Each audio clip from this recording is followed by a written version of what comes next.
hati, bisa saja terpengaruh, bisa saja terkontaminasi imannya karena melihat situasi. Coba kita lihat bagaimana waktu Samuel tinggal dengan Imam Eli. Nah, kita tahu Samuel ini dibawa mamanya karena dia sudah menyerahkan Samuel kepada Tuhan dan dia mempercayakan anaknya. Ya, tidak gampang loh seorang ibu menyerahkan anaknya dari kecil. Ya, jadi waktu itu Samuel itu baru lepas susu. Ya mungkin kalau lepas susu sekitar umuran ya paling, kalau dulu Yosua lepas susu umur 3 tahun, ya lumayan. Bahkan ada yang 3,5 tahun, ada yang 4 tahun, yang kira-kira sekitar umur itulah. Karena di sini diceritakan bahwa Samuel ini setelah dia disapih, artinya lepas susunya, mamanya sudah tidak menyusui lagi anaknya, baru dibawa ke rumah Tuhan. Bagaimana hatinya ya? Bayangkan anak satu-satunya, kita seorang ibu lah, kita bawa kepada orang yang kita tidak kenal ya, walaupun secara mendalam di keluarga itu mungkin secara fisik kita kenal dia imam, hamba Tuhan, tapi kan dalam-dalamnya kan nggak ngerti bagaimana pertumbuhan anak-anaknya. Bayangkan tinggal dengan anak-anaknya hamba Tuhan. Nah, mari kita lihat ya, kita lihat supaya kita coba membuka hati kita, membuka pikiran kita. Saya membayangkan, wah luar biasa ya Samuel ya.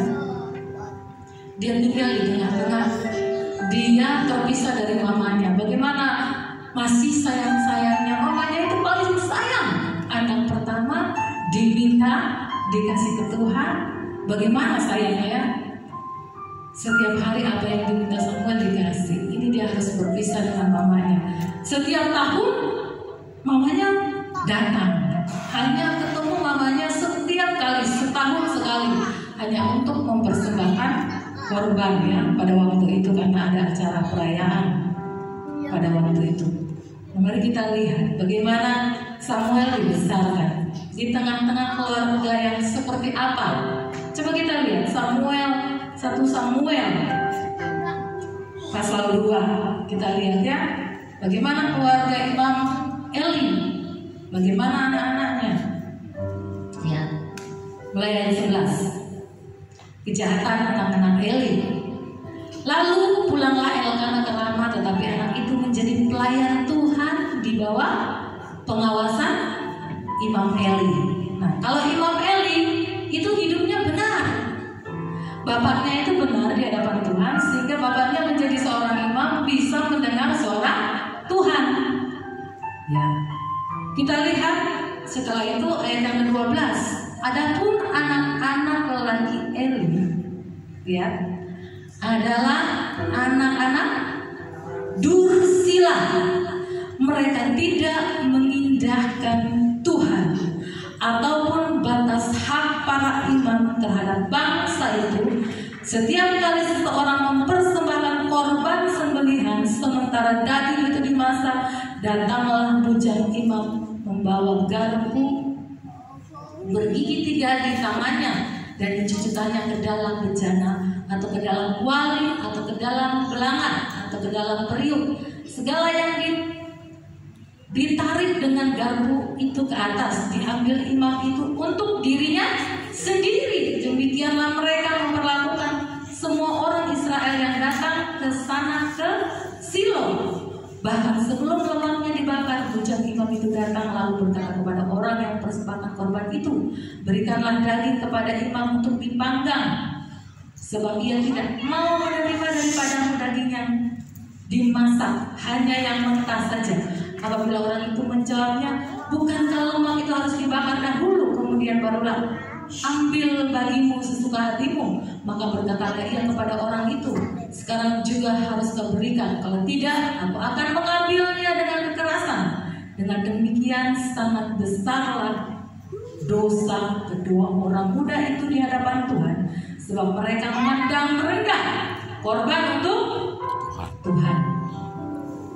Adapun Samuel menjadi pelayan di hadapan Tuhan, ia masih anak-anak, tubuhnya berlilitkan baju efod, Bayangkan ya saudara, Samuel masih anak-anak melihat tingkah laku orang dewasa yang kelakuannya bejat, ya. Mereka padahal anak ini dilatih untuk menjadi seorang imam, menjadi seorang pelayan. Nah, kita lanjut ayat 20. Ayat 19 dikatakan, setiap tahun ibunya membuatkan dia jubah kecil dan membawa jubah itu kepadanya. Apabila ia bersama suaminya pergi mempersembahkan korban sembelihan tahunan, ya, jadi 1 tahun sekali. Lalu Eli memberkati Elkanah dan istrinya, katanya, Tuhan kiranya memberikan keturunan kepadamu dari perempuan ini pengganti yang telah diserahkannya kepada Tuhan. Sesudah itu pulanglah mereka ke tempat kediamannya, dan Tuhan mengindahkan Hana sehingga dia mengandung dan melahirkan 3 anak laki-laki dan 2 anak perempuan lagi. Sementara itu makin besarlah Samuel yang muda itu di hadapan Tuhan. Eli telah sangat tua apabila didengarnya segala sesuatu yang dilakukan anak-anaknya terhadap semua orang Israel, dan bahwa mereka itu tidur dengan perempuan-perempuan yang melayani di depan pintu kemah pertemuan. Berkatalah ia kepada mereka, mengapa kamu melakukan hal-hal yang begitu? Sehingga kudengar dari segenap bangsa ini tentang perbuatan-perbuatanmu yang jahat itu. Janganlah begitu anak-anakku. Bukan kabar baik yang kudengar itu bahwa kamu menyebabkan umat Tuhan melakukan pelanggaran. Jika seorang berdosa terhadap seorang yang lain, maka Allah akan mengadili. Tetapi jika seorang berdosa terhadap Tuhan, perhatikan. Tetapi jika seorang berdosa terhadap Tuhan, siapakah yang menjadi perantara baginya? Tetapi tidaklah didengarkan mereka perkataan ayahnya itu, sebab Tuhan hendak mematikan mereka. Tetapi Samuel yang muda itu semakin besar dan semakin disukai, baik di hadapan Tuhan maupun di hadapan manusia. Nah saudara, kita sudah baca bagaimana keluarganya Imam Eli. Jadi anak-anak yang dibesarkan oleh Imam Eli, walaupun mereka ditegur enggak? Anak-anaknya ditegur tidak? Ditegur oleh ayahnya, tapi anak-anaknya membangkang, melawan orang tuanya. Nah saudara, mereka melakukan hal-hal yang jahat di mata Tuhan. Mereka tahu kebenaran firman Tuhan, tapi mereka tidak melakukannya. Saudara, mari kita belajar. Kita setiap hari belajar firman Tuhan. Kita selalu diperingatkan oleh Tuhan bagaimana kita hidup sesuai dengan firman. Tapi saudara, kita harus pada semua ada waktunya. Kalau kita tidak benar-benar sungguh-sungguh melakukan apa yang dikatakan, difirmankan oleh Tuhan, maka kita akan melihat bagaimana penghukuman itu akan terjadi kepada orang yang melakukan kejahatan terhadap Tuhan. Saudara, mereka melakukan kejahatan terhadap Tuhan. Kata Tuhan, kalau kita berdosa terhadap sesama manusia, mungkin ada yang bisa mengadili, tapi terhadap Tuhan. Saudara, kenapa dikatakan terhadap Tuhan? Karena mereka ini adalah seorang pelayan. Mereka melakukan pekerjaan di hadapan Tuhan. Mereka lah yang mempersembahkan persembahan korban kepada Tuhan. Tetapi apa yang mereka lakukan? Mereka tidak melakukan sesuai dengan titah Tuhan, perintah Tuhan, sehingga melanggar firman yang sudah ditetapkan, yang seharusnya mereka kerjakan, tetapi mereka tidak melakukannya. Makanya mereka berdosa terhadap Tuhan. Tuhan sangat marah. Saudara, makanya kalau kita melayani Tuhan, mari kita menjaga kehidupan kita benar-benar untuk sungguh-sungguh memiliki hati Tuhan. Saudara, kalau saudara tidak punya hati Tuhan, apapun yang kita lakukan untuk pekerjaan Tuhan, kita melakukannya dengan seenaknya. Bahkan kita tidak akan menghargai apa yang kita kerjakan. Ketika kita ada untuk melayani Tuhan, ingat, kita melayani bukan untuk manusia. Kita datang di tempat ini bukan melayani manusia. Kita datang di tempat ini bersekutu. Ketika kita dalam perayaan ini, kita sedang datang melayani Tuhan Raja di atas segala raja. Saudara, Samuel adalah seorang anak yang dipersembahkan, yang diberikan kepada Tuhan untuk melayani di rumah Tuhan. Di sini dikatakan Samuel datang waktu dia dipanggil. Tinggalnya di mana, saudara? Tinggalnya di rumah Tuhan. Tidurnya di mana? Dekat tabut Tuhan. Nah, persembahan korban dikorbankan di mana, saudara? Di tabut Tuhan. Samuel tidur di dekat tabut Tuhan. Kan di sini tadi kita sudah baca. Samuel tidurnya dekat di rumah Tuhan, dekat tabut. Samuel tugasnya menyalakan pelita.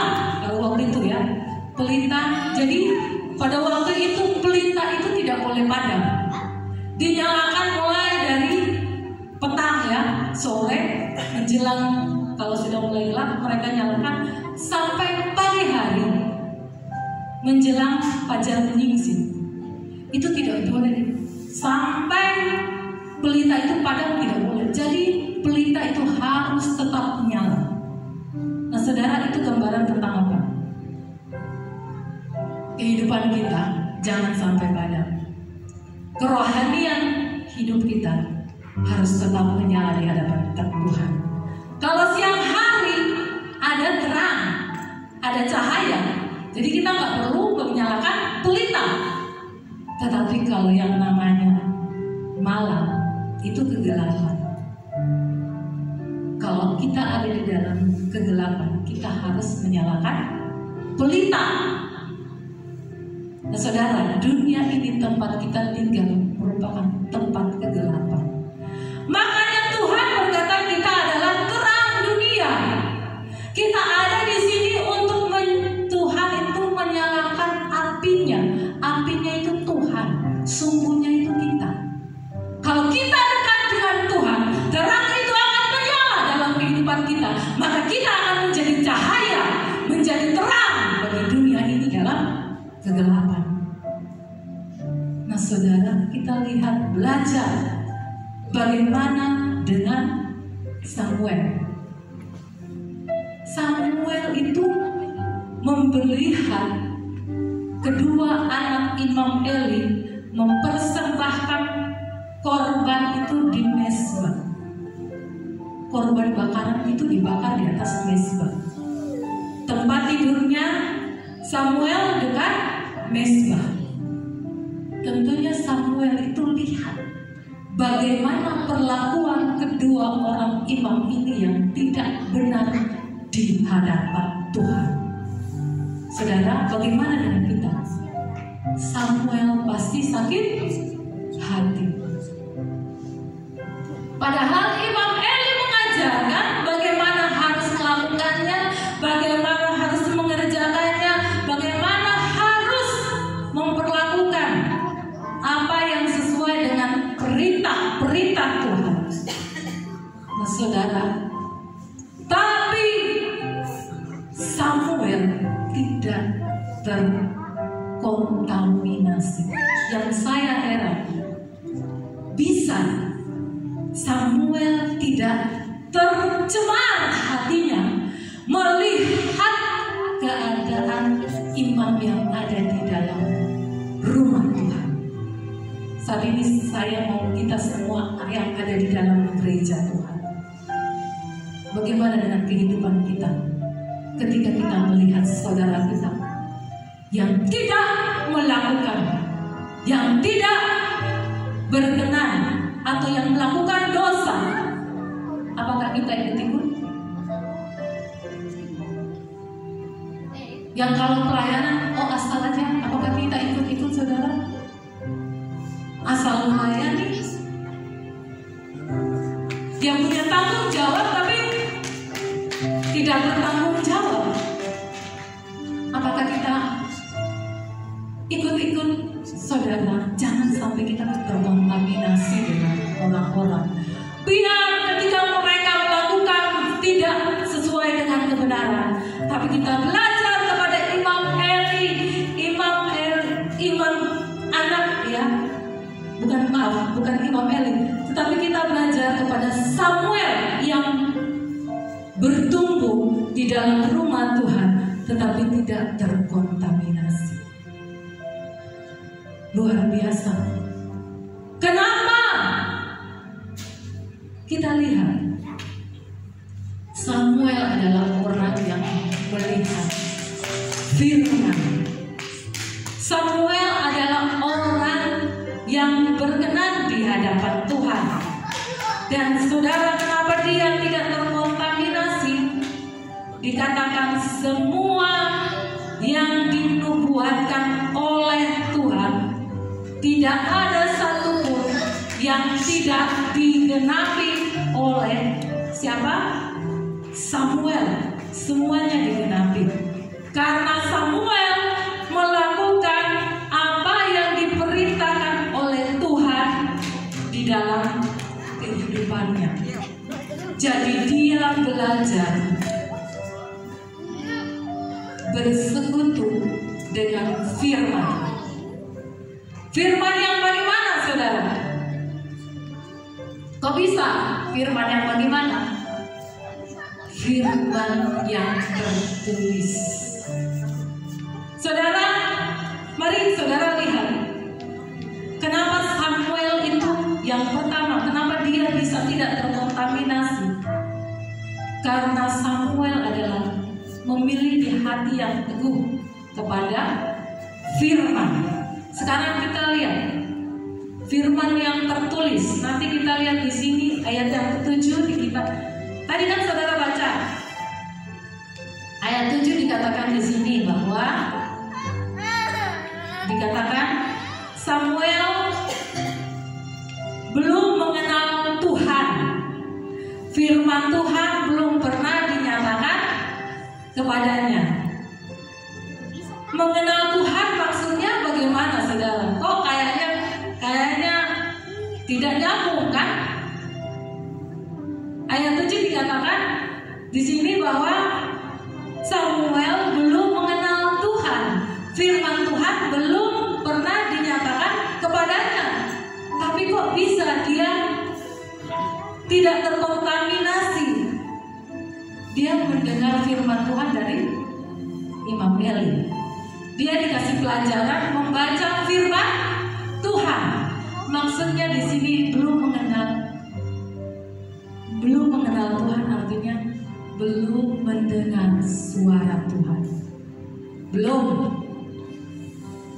Secara pribadi Tuhan itu secara roh. Ya kalau dibilang Roh Kudus itu harus masuk. Secara roh itu mungkin pengenalannya hanya secara hukum Taurat, bukan secara mendengar yang rohnya Tuhan itu tinggal di dalam, tidak. Saudara, yang saya luar biasanya di sini pelajari oleh Samuel, firman Tuhan itu jelas. Dia memiliki hati dengan belajar untuk dengar apa yang diajarkan oleh Imam Eli. Firman yang tertulis. Kalau firman yang tertulis itu firman yang masih belum menjadi kenyataan. Ya istilahnya belum, masih menunggu janji yang akan digenapi ya. Maksudnya gitu ya. Memang kalau kita bilang, oh Tuhan bilang seperti ini, tapi kalau belum menjadi kenyataan buat kita belum tergenapi, itu maksudnya. Tapi ketika kita percaya firman Tuhan, terus Tuhan datang, iman kita diteguhkan, dan apa yang kita imani, firman itu yang kita dengarkan digenapi. Tuhan katakan, kita dengar suara Tuhan. Tuhan bilang, hari ini engkau akan menerima kesembuhan. Yang kita pada waktu itu kita sakit, kita bilang, ya aku dengar suara Tuhan, Tuhan mau sembuhkan aku. Waktu kita datang kepada Tuhan, kita sungguh-sungguh berdoa kita kepada Tuhan. Dan pada waktu kita percaya, kita terima kasih Tuhan. Dan saat kita mengalami kesembuhan yang sempurna, benar-benar Tuhan katakan, engkau akan disembuhkan. Dan kita percaya, aku pasti sembuh. Nah, pada waktu kita mengalami, waktu kita sakit, kita bilang, aku sembuh. Pada waktu saat kesembuhan itu terjadi, itulah yang dikatakan firman itu digenapi.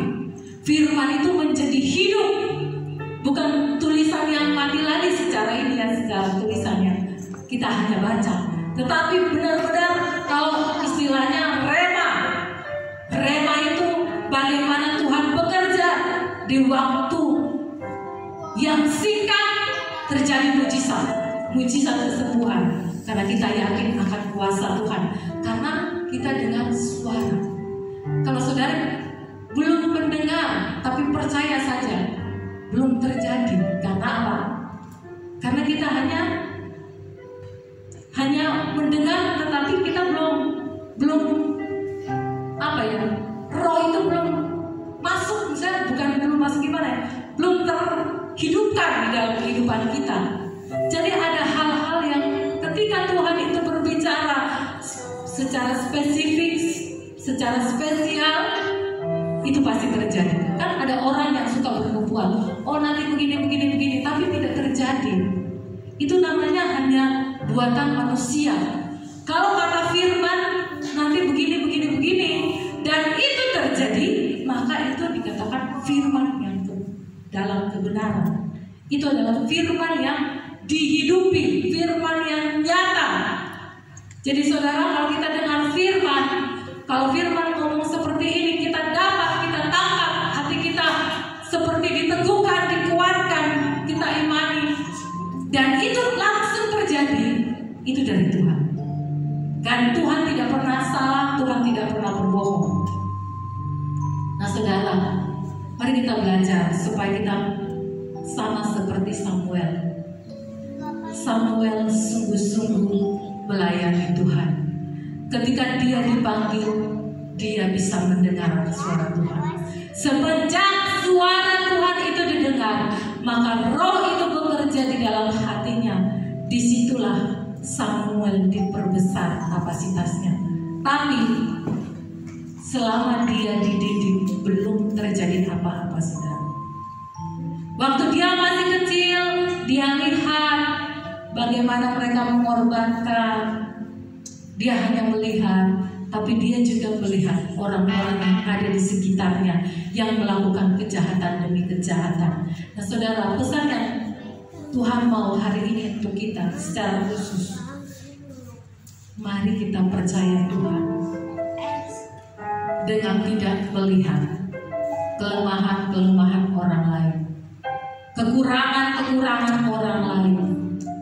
Supaya apa? Supaya kita hanya terfokus kepada Tuhan.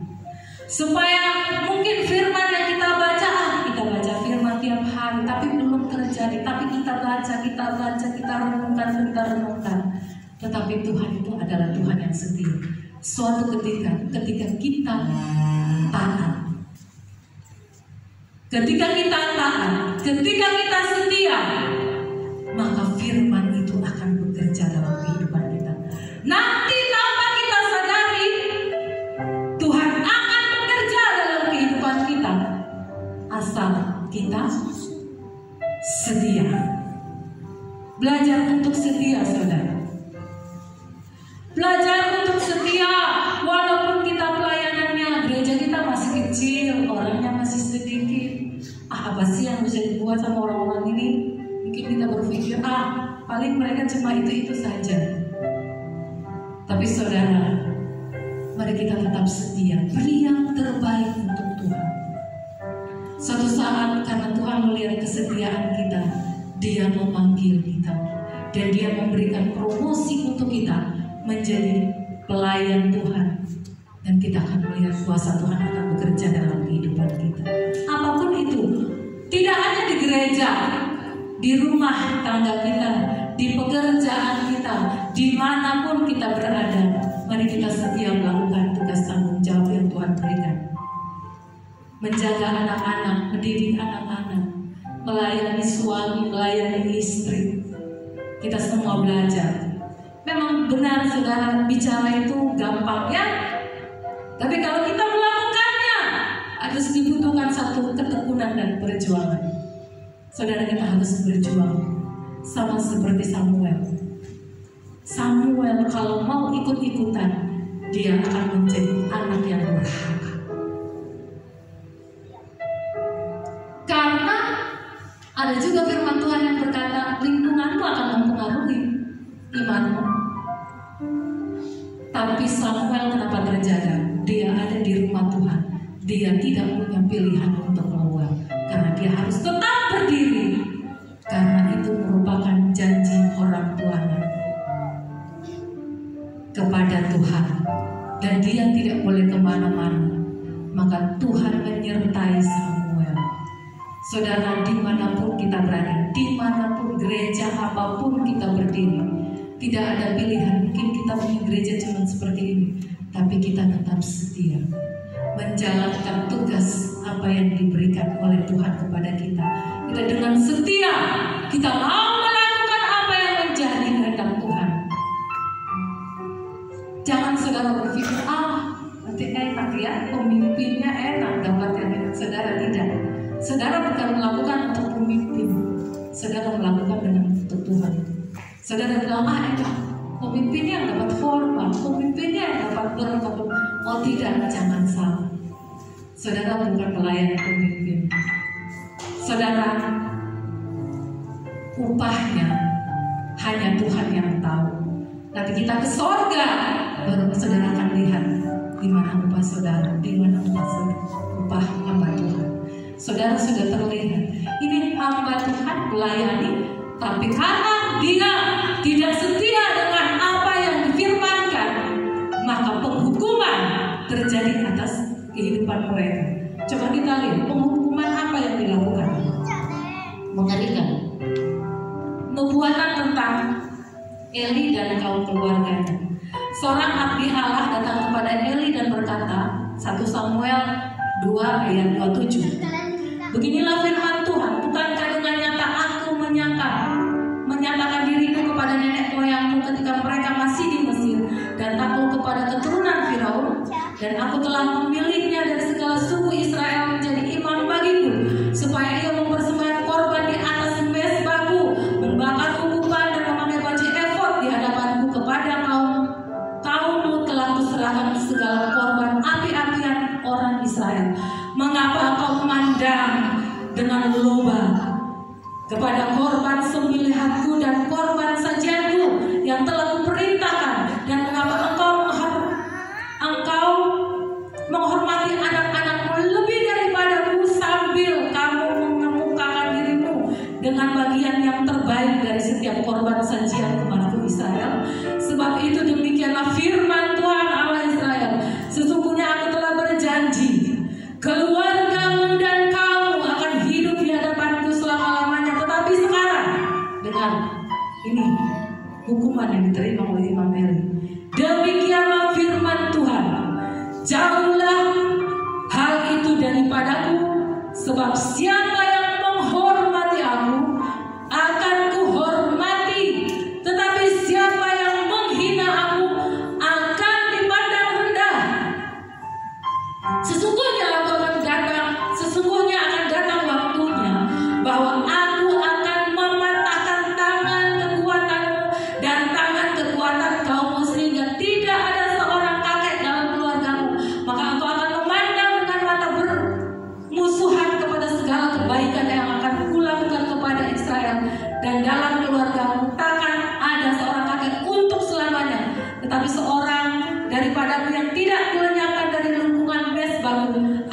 membuat matamu rusak dan jiwamu merana, segala tambahan keluargamu akan mati oleh pedang lawan. Saudara, mengerikan. Jadi saudara, jangan menganggap Tuhan itu sesuatu yang ini kan zaman kasih karunia. Orang kadang-kadang begini, zaman kasih karunia, Tuhan gak apa-apa kok kita melakukan dosa. Tuhan tahu. Benar, Tuhan tahu. Bahkan mungkin kita menganggap gak ada kok hukuman, aku juga begini biasa-biasa. Maaf saudara, semua ada waktunya. Tinggal kita akan menuai. Ini juga Imam Eli menuai apa yang telah dilakukannya. Benar-benar pada waktu itu Eli itu mati ketika mendengar bahwa anak-anaknya itu dibunuh. Nah saudara, itu penggenapan belum terjadi. Penggenapannya itu dalam ada kurun waktu. Dan ingat saudara, karena anak-anaknya mengeraskan hati, maka ketika mereka ditegur, Tuhan apa? Mengeraskan hati mereka. Saudara, jangan sampai hati kita udah keras sama Tuhan, sehingga kita dengar firman, kita menyepelekan firman, kita anggap remeh, kita anggap enteng, kita bermain-main ke ibadah. Ibadah biasa-biasa aja, semua orang ibadah. Tapi ingat, lihat Samuel dibedakan Tuhan karena dia datang ke rumah Tuhan. Dia tinggal di rumah Tuhan dengan sungguh-sungguh. Ini dua pribadi yang dua-duanya, satu anak iman tinggal di rumah Tuhan, satu juga sama-sama dibesarkan di rumah Tuhan. Tapi yang satu diberkati, yang satu tidak. Bukan tidak diberkati saudara, diberkati tapi pada akhirnya dihukum. Penghukuman itu datangnya pada akhir. Kata firman di Ibrani, kalau kita main-main dengan kasih karunia, kalau zaman dahulu mereka langsung dibunuh, itu penghukuman sudah mengerikan kan? Saat itu dilempari batu, ya, langsung dibunuh. Tapi Tuhan bilang pada zaman ini Tuhan membiarkan, artinya gini, Tuhan memberi kelonggaran, Tuhan memberikan kesempatan, Tuhan memberikan waktu untuk kita mulai berubah. Tetapi ketika kita tidak berubah, kata firman, penghukumannya lebih